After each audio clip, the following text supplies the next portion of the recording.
I am Pragya and I bring to you excerpts from the current issue of Outlook, which looks at two cover stories. 1. Ground reports from 5 states going to polls through 3 vectors of identity, gender, and health.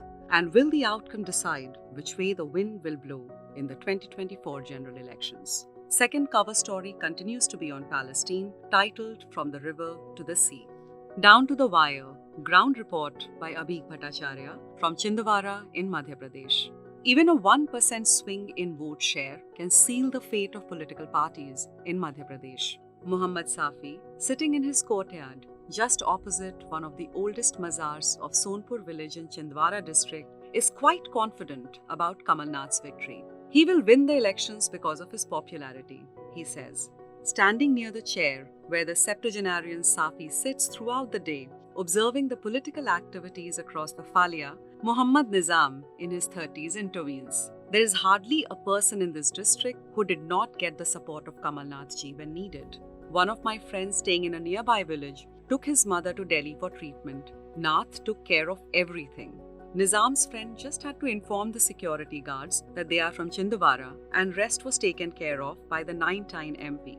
Not only his friend, there are many in the district who narrate similar experiences about the Congress leader. His popularity gives the Congress the necessary push in the elections. As far as the MLAs are concerned, they are of no use, says a veteran who doesn't want to be named. This village, situated in Amarwara constituency, has been a traditional Congress bastion. While Kamlesh Shah won the seat in 2018, locals call him a Jagir or a Zamindar.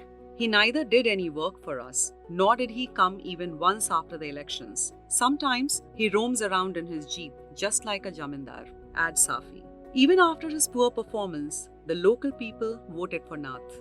Though the development work of the Congress leader is visible, wide roads, schools, hospitals and industries, what one cannot miss is the water problem in the villages. Nath cannot do anything about it unless he becomes the chief minister. During his 15-month tenure, he waived loans of around 2 lakh rupees of so many people, says a villager of nearby Burukham. For this and more, read the current issue of Outlook.